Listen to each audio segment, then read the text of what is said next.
കണ്ട സീതപ്പഴം. അപ്പോൾ സീതപ്പഴം കണ്ട പച്ച നിറത്തിലുള്ള സീതപ്പഴമാണിത്. നമ്മൾ കടകളിൽ നിന്നൊക്കെ മേടിക്കൂലേ, ആ സീതപ്പഴമാണ്. കണ്ട, ഞാനിത് കുരുവാകി മുളപ്പിച്ച തൈയാണ്. ഇതുമല്ലി എപ്പോഴും ഇങ്ങനെ സീതപ്പഴം ഉണ്ടായിക്കൊണ്ടിരിക്കോട്ടെ. കണ്ട മുകളിലൊക്കെ കണ്ട കായ്ച്ച എടുക്കണതുണ്ടില്ലേ.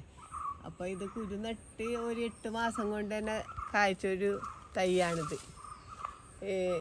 അപ്പം നമ്മൾ നട്ടിട്ട് 8-ാം മാസം തുടങ്ങി കായ്ച്ചു തുടങ്ങിയ സീതപ്പഴമാണിത്. പെട്ടെന്ന് തന്നെ കായ്ച്ചതാണ്. കുരു പാകി മുളപ്പിച്ച തൈയാണ്. കടയിൽ നിന്ന് നമ്മൾ സീതപ്പഴം മേടിച്ചിട്ട് അതിൻ്റെ കുരു ഇട്ട് മുളപ്പിച്ച തൈയാണ്. കണ്ട, അതിൻ്റെ പൂവാണ് കാണുന്നത്. ഇതേപോലെയാണ് പൂവ് ഉണ്ടാവണത്.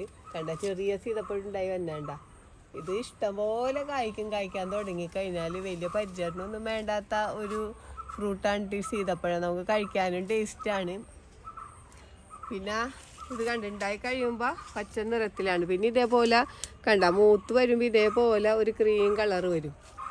നമ്മൾ മൂത്തെന്ന് കാണുന്നത് അങ്ങനെയാണ്. അപ്പോൾ നന്നായിട്ട് ഇത് മൂത്ത് കഴിയുമ്പോൾ നമ്മൾ പറിച്ചു വെക്കണം. ഇതുമ്പോൾ കിടന്ന് പഴുത്ത് കഴിഞ്ഞാൽ നമുക്കിത് കിട്ടാൻ പ്രയാസമാണ്. അപ്പോൾ ഇത് താഴെ കടന്ന് വീഴും. പിന്നെ കിളികളൊക്കെ തിന്നുമല്ലോ. അപ്പോൾ ഇങ്ങനെ വെള്ള കളറിൽ വരുമ്പോൾ നമ്മിത് പറിച്ച് വെച്ചാൽ മതി, നമുക്ക് പഴുത്ത് കിട്ടും.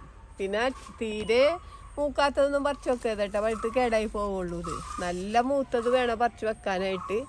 നമുക്ക് വലിയ സൂര്യപ്രകാശം ഇല്ലെങ്കിലും സൂര്യപ്രകാശം ഉള്ള സ്ഥലത്താണെങ്കിൽ നന്നായിട്ട് ഇത് കായ്ക്കും കേട്ടോ. ഇനിയിപ്പോൾ നമ്മുടെ പറമ്പിൽ സൂര്യപ്രകാശം ഇല്ലാത്ത സ്ഥലത്ത് നട്ടാലും വലിയ പ്രശ്നമൊന്നുമില്ല.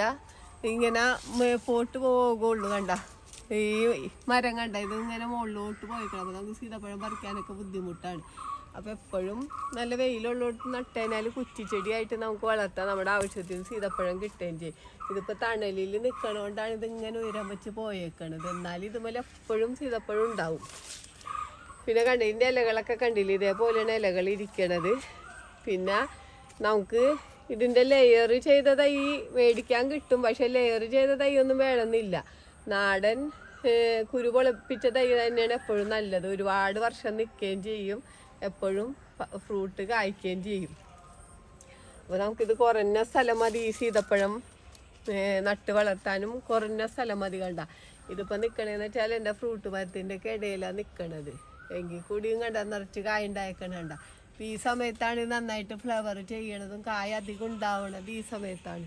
അപ്പോൾ മഴ തുടങ്ങുമ്പോഴത്തേനൊക്കെ ഇത് പഴുത്ത് തുടങ്ങും. നല്ല മധുരമാണ് കേട്ടോ ഈ സീതപ്പഴത്തിന്. കഴിക്കാനും നല്ല ടേസ്റ്റാണ്, നല്ല മധുരവുമാണ്.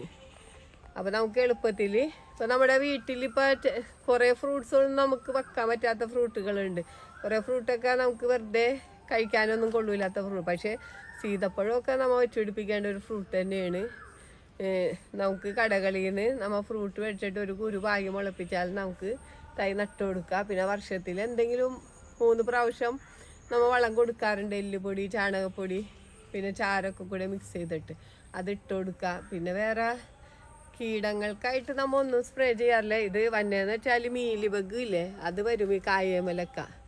അപ്പം നമുക്ക് വേപ്പെണ്ണയൊക്കെ ഒന്ന് സ്പ്രേ ചെയ്ത് കൊടുക്കുക നന്നായിട്ട്. അല്ലെങ്കിൽ വെള്ളം ഒഴിച്ച് വാഷ് ചെയ്ത് കഴുകി കൊടുക്കുക. നമുക്ക് കയ്യെത്തണ സ്ഥലമൊക്കെ ആണെങ്കിൽ അതാണ് ഇതിനെ ആക്രമിക്കണ പ്രധാനമായിട്ടുള്ള പ്രശ്നങ്ങൾ. മീലി ബഗിൻ്റെ ശല്യം കൂടുതലാണ്, വെള്ളീച്ചയുടെ ശല്യമൊക്കെ കൂടുതലാണ്.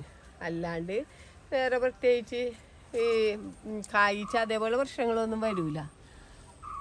അപ്പോൾ കണ്ട, നമ്മുടെ തോട്ടത്തിൽ ഫ്രൂട്ടൊക്കെ നടണവർക്ക് ഈ ഒരു സീതപ്പഴവും കൂടിയൊക്കെ വെച്ച് പിടിപ്പിക്കണം. തൈകൾ നമുക്കല്ലെങ്കിൽ നഴ്സറികളിൽ നിന്നൊക്കെ മേടിക്കാൻ കിട്ടും. ഇതിൻ്റെ തൈകളായിട്ട് മേടിക്കാൻ കിട്ടും. കുരുമുളപ്പിച്ച തൈയും കിട്ടും, ലെയർ ചെയ്ത തൈയൊക്കെ കിട്ടും. അപ്പോൾ എല്ലാവരും തൈയൊക്കെ മേടിച്ച് നട്ടു. നമുക്കൊരു ബക്കറ്റിലോ അല്ലെങ്കിൽ ഡ്രമ്മിലൊക്കെ നട്ട് വളർത്താൻ പറ്റിയതാണ്. എല്ലാവരും സീതപ്പഴമൊക്കെ ഓരോന്ന് നട്ടു കൊടുക്കണം. ഈ വീഡിയോ പറ്റി എന്തെങ്കിലും അഭിപ്രായങ്ങളോ സംശയങ്ങളോ ഉണ്ടെങ്കിൽ വീഡിയോക്ക് താഴെ കമൻറ്റ് ചെയ്യുക. വീഡിയോ ഇഷ്ടപ്പെട്ടാൽ ലൈക്ക് ചെയ്യുക, വീഡിയോ ഇഷ്ടപ്പെട്ടാൽ ഷെയർ ചെയ്യുക.